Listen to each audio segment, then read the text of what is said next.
రెండో ప్రపంచ యుద్ధం 1939 సెప్టెంబర్ 1న ప్రారంభమై 6 సంవత్సరాల పాటు కొనసాగి చివరికి 1945 సెప్టెంబర్ 2న ఆగిపోతుంది. ఫస్ట్ వరల్డ్ వార్లో సెంట్రల్ పవర్స్ అని పిలుచుకున్న దేశాలను సెకండ్ వరల్డ్ వార్లో యాక్సిస్ పవర్స్ అని పిలుస్తాము. 1936లో కమ్యూనిజంకి వ్యతిరేకంగా జర్మనీ, జపాన్ దేశాలు కలిసి కమ్యూనిజంని అంతం చేయాలనే ధ్యేయంతో యాంటీ కొమింటర్న్ ప్యాక్ట్ అనే ఒప్పందం చేసుకుంటాయి. ఆ తర్వాత 1937లో ఇటలీ వచ్చి ఇందులో జాయిన్ అవుతుంది. ఈ విధంగా కమ్యూనిజంకి వ్యతిరేకంగా ఏర్పడిన జర్మనీ, ఇటలీ, జపాన్ దేశాలను కలిపి యాక్సిస్ పవర్స్ అని పిలుస్తారు. ఫస్ట్ వరల్డ్ వార్లో సెంట్రల్ పవర్స్లో ఉన్న ఆస్ట్రియా సెకండ్ వరల్డ్ వార్లో యాక్సిస్ పవర్స్లో ఎందుకు లేదు అనే డౌట్ మీకు రావచ్చు. 1938లో జర్మనీ డిక్టేటర్ అయిన అడాల్ఫ్ హిట్లర్ రాజ్యాకాంక్షతో ఆస్ట్రియాపై దండెత్తి ఆస్ట్రియాని జర్మనీలో కలిపేస్తాడు. కాబట్టి సెకండ్ వరల్డ్ వార్లో ఆస్ట్రియా అనే దేశం ఉండదు. సెకండ్ వరల్డ్ వార్ ఎలా మొదలైందో మనం ఇప్పుడు చూద్దాం. 1939 సెప్టెంబర్ 1న జర్మనీ పోలాండ్పై దాడి చేయడంతో రెండో ప్రపంచ యుద్ధం మొదలవుతుంది. అసలు జర్మనీ పోలాండ్పై ఎందుకు దాడి చేసింది అంటే, వరల్డ్ వార్ 1 తర్వాత జరిగిన వర్సైల్స్ ట్రీటీ ద్వారా జర్మనీ చాలా ప్రాంతాలను కోల్పోతుంది. అలా కోల్పోయిన ప్రాంతాలలో డాంజింగ్ ఒక ముఖ్య నగరం. వరల్డ్ వార్ 1 తర్వాత డాంజింగ్ నగరాన్ని యూనియన్ టెరిటరీగా ఏర్పాటు చేశారు. కానీ ఆ తర్వాత కాలంలో డాంజింగ్ నగరం పోలాండ్ ఆధీనంలోకి వెళ్తుంది. జర్మనీ డాంజింగ్ నగరం తమకి తిరిగివ్వమని పోలాండ్ని అడుగుతుంది. కానీ పోలాండ్ ఫ్రాన్స్, బ్రిటన్ సపోర్ట్తో డాంజింగ్ని ఇవ్వము అని చెప్తుంది. దీంతో జర్మనీ 1939 సెప్టెంబర్ 1న పోలాండ్పై దాడి చేస్తుంది. ఏదైనా ఒక చిన్న దేశంపై దాడి చేసి యూరోప్లో తమ దండయాత్రని స్టార్ట్ చేయాలి అనే మరొక కారణం చేత కూడా జర్మనీ పోలాండ్పై దాడి చేస్తుంది. దీంతో ఫ్రాన్స్ మరియు బ్రిటన్ సెప్టెంబర్ 3న జర్మనీపై యుద్ధాన్ని ప్రకటిస్తాయి. కానీ రష్యా జర్మనీపై యుద్ధాన్ని ప్రకటించలేదు. ఎందుకంటే పోలాండ్పై దాడి చేస్తే రష్యా నుండి తమకి ఏమైనా థ్రెట్ ఉండవచ్చు అని హిట్లర్ ముందే తెలివిగా 1939 ఆగస్టు 23న రష్యాతో నాన్ అగ్రెషన్ ట్రీటీ అనే సంధిని ఏర్పాటు చేసుకుంటాడు. ఈ సంధి ఏంటంటే, జర్మనీ రష్యాపై దాడి చేయకూడదు, అలాగే రష్యా జర్మనీపై దాడి చేయకూడదు. దీంతో జర్మనీ పోలాండ్పై దాడి చేయడంతో రష్యా కూడా సెప్టెంబర్ 17న పోలాండ్పై దాడి చేస్తుంది. ఇలా అక్టోబర్ 6కి ఈస్ట్ పోలాండ్ని జర్మనీ, వెస్ట్ పోలాండ్ని రష్యా ఆక్రమించుకుంటాయి. ఇక్కడ రష్యా జర్మనీతో ఎందుకు కలిసిందో ఇప్పుడు తెలుసుకుందాం. అల్లీడ్ పవర్స్లో ఉన్న ఫ్రాన్స్, బ్రిటన్, అమెరికా ఈ 3 దేశాలు కూడా కమ్యూనిజంకి వ్యతిరేకం. కానీ అల్లీడ్ పవర్స్గా రష్యాతో కలిసి ఉంటాయి. ఆ సమయంలో అల్లీడ్ పవర్స్లోని ఫ్రాన్స్, బ్రిటన్, అమెరికా దేశాలు ఒకరికొకరు సీక్రెట్గా సందులు చేసుకుంటారు. దీంతో రష్యా భయపడుతుంది. అలాగే కమ్యూనిజంకి వ్యతిరేకమైన ఫ్రాన్స్, బ్రిటన్, అమెరికా దేశాలు కలిసి జర్మనీ దేశాన్ని ఉసిగొల్పి తమ పైకి పంపిస్తున్నాయి అని రష్యా భయపడుతుంది. ఈ కారణాల వల్ల రష్యా జర్మనీతో నాన్ అగ్రెషన్ ట్రీటీ అనే ఒప్పందం చేసుకుంటుంది. ఇలా జర్మనీ, రష్యా కలిసి పోలాండ్ని పూర్తిగా ఆక్రమించుకున్న తర్వాత జర్మనీ ఫ్రాన్స్పై యుద్ధాన్ని ప్రకటిస్తుంది. కానీ చలికాలం వల్ల 1940 మార్చి వరకు ఈ యుద్ధాన్ని పోస్ట్పోన్ చేస్తారు. అటు రష్యా తనకి సపోర్ట్ కోసం బాల్టిక్ కంట్రీస్ అయిన ఎస్టోనియా, లాట్వియా, లిథువేనియా దేశాలతో బలవంతంగా మ్యూచువల్ అసిస్టెన్స్ ప్యాక్ట్ని ఏర్పాటు చేస్తుంది. ఫిన్లాండ్ ఈ ప్యాక్ట్కి ఒప్పుకోకపోవడంతో 1940 మార్చిలో రష్యా ఫిన్లాండ్పై దాడి చేసి ఆక్రమించుకుంటుంది. జర్మనీ 1940 ఏప్రిల్లో డెన్మార్క్, నార్వేలపై దాడి చేసి ఆక్రమించుకుంటుంది. ఆ తర్వాత 1940 మే నాటికి బెల్జియం, నెదర్లాండ్స్, లక్సెంబర్గ్ దేశాలను కూడా ఆక్రమించుకుని 1940 మే 10న తన అనాది శత్రువు అయిన ఫ్రాన్స్పై యుద్ధాన్ని ప్రకటిస్తుంది. జర్మనీకి, ఫ్రాన్స్కి యుద్ధం జరుగుతున్న టైంలో జూన్ 10న ఇటలీ కూడా జర్మనీకి సపోర్ట్గా ఫ్రాన్స్పై దాడి చేస్తుంది. దీంతో ఫ్రాన్స్ ఈ యుద్ధంలో ఘోరంగా ఓడిపోతుంది. జూన్ 22న జర్మనీ, ఇటలీ కలిసి ఫ్రాన్స్ని పూర్తిగా ఆక్రమించుకుంటాయి. యూరోప్లో ఒక గొప్ప దేశమైన ఫ్రాన్స్ని జర్మనీ ఆక్రమించుకోవడంతో ప్రపంచ దేశాలన్నీ ఒక్కసారిగా ఉలిక్కిపడి భయభ్రాంతులకు గురవుతాయి. ఆ తర్వాత జర్మనీ 1940 జూలైలో బ్రిటన్తో యుద్ధానికి సిద్ధమవుతుంది. కానీ 1941 మే వరకు బ్రిటన్పై బాంబులతో ఇండైరెక్ట్గా అటాక్ చేస్తుంది. జర్మనీ బ్రిటన్పై కొన్ని లక్షల బాంబులను వేస్తుంది. ఒక్క లండన్ సిటీలోనే దాదాపుగా 50,000 బాంబులను వేస్తుంది. దీనివల్ల 40,000 మంది బ్రిటన్ ప్రజలు చనిపోతారు. ఈ పరిస్థితిని ఎదుర్కోలేని బ్రిటన్ ప్రధాని ఛాంబర్లైన్ తన పదవికి రాజీనామా చేయడంతో విన్స్టన్ చర్చిల్ అధికారంలోకి వస్తాడు. ఈ విధంగా హిట్లర్ తన దాడితో బ్రిటన్ యొక్క ప్రభుత్వాన్ని కూడా మార్చగలిగాడు. కానీ బ్రిటన్ యొక్క యుద్ధ సామర్థ్యాన్ని దెబ్బతీయడంలో విఫలమయ్యాడు. 1940 జూన్లో బ్రిటన్ ఆధీనంలో ఉన్న ఈస్ట్ ఆఫ్రికా ప్రాంతాలైన ఇథియోపియా, సోమాలియా, ఈజిప్ట్ దేశాలపై ఇటలీ దాడి చేసి ఆక్రమించుకుంటుంది. అక్టోబర్లో ఇటలీ గ్రీస్ దేశంపై దాడి చేస్తుంది. కానీ గ్రీస్ దేశానికి బ్రిటన్ సైన్యం తోడవడంతో ఇటలీ ఓడిపోతుంది.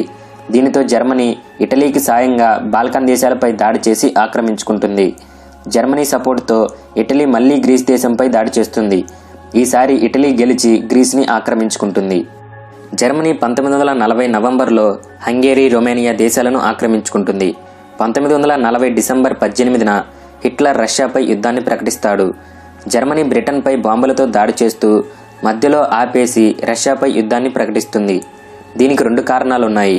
ఒకటి, జర్మనీ బ్రిటన్ని ఓడించడానికి తమ ఆర్థిక బలం సరిపోదేమోనని ముందు రష్యాపై దాడి చేసి రష్యా యొక్క బలం కూడా తోడైతే బ్రిటన్ని ఈజీగా ఓడించవచ్చు అని అనుకుంటుంది.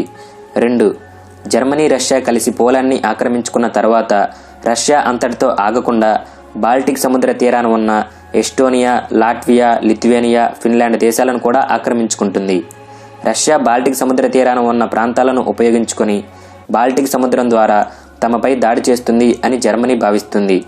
ఈ 2 కారణాల చేత జర్మనీకి, రష్యాకి మధ్య జరిగిన నాన్ అగ్రెషన్ ట్రీటీని పట్టించుకోకుండా జర్మనీ రష్యాపై దాడి చేస్తుంది. ఇలా జర్మనీ రష్యాతో దాడికి దిగి లాట్వియా, లిథువేనియా, ఫిన్లాండ్ ప్రాంతాలను ఆక్రమించుకుని రష్యా వైపు వేగంగా దూసుకెళ్తుంది. ఆ తర్వాత ఉక్రెయిన్, సెవాస్టిపోల్, కాకసస్ ప్రాంతాలను కూడా ఆక్రమించుకుంటుంది. 1941 మార్చిలో బల్గేరియా, యుగోస్లేవియా దేశాలను, మేలో గ్రీస్ ఐలాండ్ అయిన క్రీట్ని కూడా జర్మనీ ఆక్రమించుకుంటుంది. 1941 డిసెంబర్ నాటికి రష్యా యొక్క 5 లక్షల చదరపు కిలోమీటర్ల భూభాగాన్ని జర్మనీ ఆక్రమించుకుంటుంది. అంతేకాకుండా వెస్ట్ ఆఫ్రికా, నార్త్ ఆఫ్రికా ప్రాంతాలను కూడా పూర్తిగా ఆక్రమించుకుని ప్రపంచాన్ని శాసించే స్థాయికి చేరుకుని ప్రపంచ దేశాలను వణికిస్తుంది. జర్మనీ ఫస్ట్ వరల్డ్ వార్లో వర్సైల్స్ ట్రీటీ ద్వారా చాలా నష్టపోతుంది. తమ సైన్యాన్ని, అనేక ప్రాంతాలను కోల్పోయి విపరీతంగా నష్టపోయి నలిగిపోయిన జర్మనీ దేశం తిరిగి మళ్ళీ ప్రపంచ దేశాలను వణికించే స్థాయికి చేరుకుంది అంటే జర్మనీ ఎంత కష్టపడి తమ సైన్యాన్ని పెంచుకుని ఉంటుందో మనం అర్థం చేసుకోవచ్చు. దీని వెనుక జర్మనీ సైనికులకి, ప్రజలకి ప్రపంచంపై రివెంజ్ తీర్చుకోవాలి అని ఎంత కసి ఉంటుందో మనం ఊహించుకోవచ్చు. దీనికి తోడు హిట్లర్ తన రెచ్చగొట్టే స్పీచ్లతో, భావోద్రేకంతో కూడిన ఆలోచనల్ని జర్మనీ ప్రజలలో, సైనికులలో కలగజేయడం వల్ల జర్మనీ ప్రపంచాన్ని శాసించే స్థాయికి చేరుకుంటుంది. ఇక జపాన్ సెకండ్ వరల్డ్ వార్ స్టార్టింగ్లో న్యూట్రల్గా ఉంటాము అని ప్రకటించింది. కానీ జర్మనీ, ఇటలీ కలిసి యూరోప్ ఖండాన్ని జయిస్తూ ముందుకు వెళ్తుండడంతో జపాన్ కూడా దీన్ని అడ్వాంటేజ్గా తీసుకొని తమ సామ్రాజ్యాన్ని విస్తరించుకోవాలనుకుంటుంది. జపాన్ 1941 ఏప్రిల్లో రష్యాతో సోవియట్ జపనీస్ న్యూట్రాలిటీ ప్యాక్ట్ అనే సంధి చేసుకుని Indochina ప్రాంతాలైన Vietnam, Thailand, Cambodia, Myanmar ప్రాంతాలపై దాడి చేసి ఆక్రమించుకుంటుంది. 1941 డిసెంబర్ 7న జపాన్ ఎటువంటి ముందస్తు హెచ్చరికలు లేకుండా అమెరికా యుద్ధ సామాగ్రిని ఉంచే పెర్ల్ హార్బర్ ప్రాంతంపై అటాక్ చేస్తుంది. ఈ అటాక్లో 4,000 మంది అమెరికన్స్ చనిపోతారు. అలాగే అమెరికా యొక్క యుద్ధ సామాగ్రి కూడా నాశనమైపోతుంది. జపాన్ అంతటితో ఆగకుండా ఇండోనేషియా, ఫిలిప్పైన్స్, హాంకాంగ్, కొరియా ప్రాంతాలను కూడా ఆక్రమించుకుంటుంది. దీంతో అమెరికా, బ్రిటన్, చైనా, ఆస్ట్రేలియా దేశాలు జపాన్పై యుద్ధాన్ని ప్రకటిస్తాయి. ఈ విధంగా 1942 వరకు యాక్సిస్ పవర్స్ అనేక ప్రాంతాలను ఆక్రమించుకుంటాయి. 1942 నుంచి అల్లీడ్ పవర్స్ యాక్సిస్ పవర్స్ని ఓడించడం ప్రారంభమవుతుంది. ఇది ఫస్ట్ రష్యాతో మొదలవుతుంది. 1942 ఆగస్టు నుండి 1943 ఫిబ్రవరి వరకు రష్యాకి, జర్మనీకి మధ్య జరిగిన స్టాలిన్గ్రాడ్ యుద్ధంలో జర్మనీ ఓడిపోతుంది. 7 నెలల పాటు జరిగిన ఈ యుద్ధంలో రష్యాలోని చలి వాతావరణానికి జర్మనీ సైనికులు తీవ్ర ఇబ్బందులు పడడం వల్ల జర్మనీ ఓడిపోతుంది. దీనితో ప్రపంచ దేశాలన్నీ ఒక్కసారిగా ఉలిక్కి పడతాయి. ఈ స్టాలిన్గ్రాడ్ యుద్ధం తర్వాత కథ మలుపు తిరుగుతుంది. ఈస్ట్ ఆఫ్రికా, నార్త్ ఆఫ్రికా ప్రాంతాలను ఆక్రమించుకున్న జర్మనీ, ఇటలీ దేశాలపై అల్లీడ్ పవర్స్ దాడి చేసి ఆ ప్రాంతాలకు విముక్తి కలిగిస్తాయి. ఆ తర్వాత బ్రిటన్ గ్రీస్ దేశంలోని ఇటలీపై దాడి చేసి గ్రీస్ దేశానికి కూడా విముక్తి కలిగిస్తుంది. 1943 జూన్లో బ్రిటన్, అమెరికా కలిసి జర్మనీపై బాంబులతో దాడి చేసి నష్టం కలిగిస్తాయి. 1943 సెప్టెంబర్లో అల్లీడ్ ఫోర్సెస్ ఇటలీని పూర్తిగా ఆక్రమించుకుంటాయి. దీనితో ఇటలీ డిక్టేటర్ అయిన ముస్సోలిని రోమ్ నగరం నుండి జర్మనీ సైనికుల శిబిరాలకు పారిపోతాడు. 1944 ఆగస్టులో బ్రిటన్, అమెరికా కలిసి ఫ్రాన్స్లో ఉన్న జర్మనీ, ఇటలీపై దాడి చేసి ఫ్రాన్స్కి విముక్తి కలిగిస్తాయి. జర్మనీ తూర్పు వైపున ఆక్రమించుకున్న చాలా ప్రాంతాలను రష్యా 1944 సెప్టెంబర్ కల్లా ఆక్రమించుకుంటుంది. 1945 జనవరి కల్లా వెస్టర్న్ అల్లీడ్ ఫోర్సెస్ జర్మనీలోకి ఎంటర్ అవుతాయి. అటు ఈస్ట్ సైడ్ నుండి రష్యా, ఇటలీ వైపు నుండి అమెరికా, బ్రిటన్ ఫోర్సెస్ చుట్టుముట్టి జర్మనీలోకి ఎంటర్ అవుతాయి.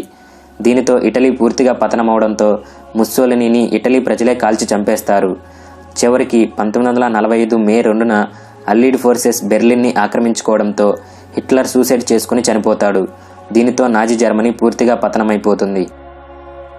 ఇక్కడ జర్మనీ ఫ్రాన్స్పై గెలిచిన తర్వాత బ్రిటన్పై పూర్తి స్థాయిలో దాడి చేసి ఉంటే జర్మనీ ఖచ్చితంగా గెలిచి ఉండేది అని కొందరు చరిత్ర విశ్లేషకులు చెబుతారు.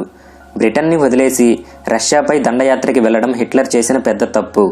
జర్మనీ ముందు బ్రిటన్పై దాడి చేసి ఉంటే ప్రపంచ పరిస్థితులు మరొకలా ఉండేవి అని చరిత్ర విశ్లేషకులు చెబుతారు. ఇప్పుడు జపాన్ ఎలా పతనమైందో చూద్దాం. జర్మనీ, ఇటలీ దేశాలు పతనమవుతున్న టైంలో అల్లీడ్ పవర్స్ జపాన్పై కూడా అటాక్ చేయడం మొదలవుతుంది. 1943 మే నుండి 1944 మార్చి వరకు అల్లీడ్ ఫోర్సెస్ జపాన్ ఆధీనంలో ఉన్న చాలా ప్రాంతాలపై దాడి చేసి విముక్తి కలిగిస్తాయి. 1944 అక్టోబర్లో జపాన్కి, అమెరికాకి లైటా ద్వీపంలో జరిగిన నౌకాయుద్ధంలో జపాన్ ఘోరంగా ఓడిపోతుంది. ఆ తర్వాత జపాన్ తాను ఆక్రమించుకున్న ప్రాంతాలన్నింటినీ కోల్పోతూ వస్తుంది. కానీ జపాన్ మాత్రం యుద్ధం కొనసాగిస్తూనే ఉంటుంది. అల్లీడ్ పవర్స్ యుద్ధాన్ని ముగిద్దాం అని జపాన్కి ఎన్నిసార్లు చెప్పినా జపాన్ మాత్రం యుద్ధాన్ని కొనసాగిస్తూనే ఉంటుంది.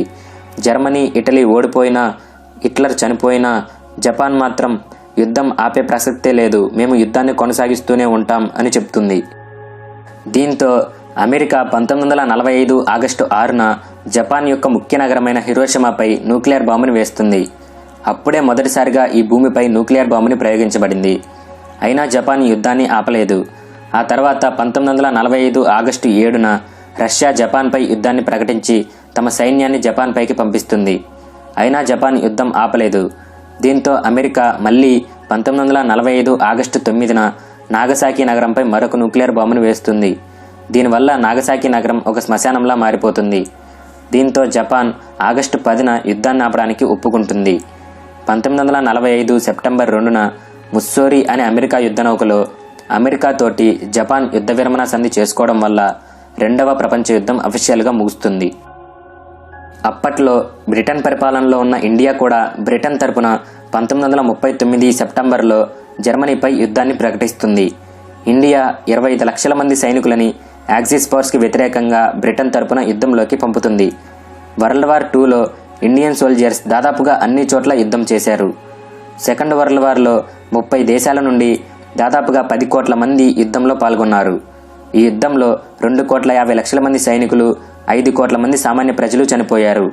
ఈ యుద్ధంలో 87,000 మంది ఇండియా సైనికులు చనిపోయారు. యుద్ధం తర్వాత అన్ని దేశాలు కలిసి ఫ్యూచర్లో యుద్ధాలు జరగకుండా ఉండడానికి యునైటెడ్ నేషన్స్ అనే ఆర్గనైజేషన్ని ఏర్పాటు చేశాయి. ఇది సెకండ్ వరల్డ్ వార్ గురించి.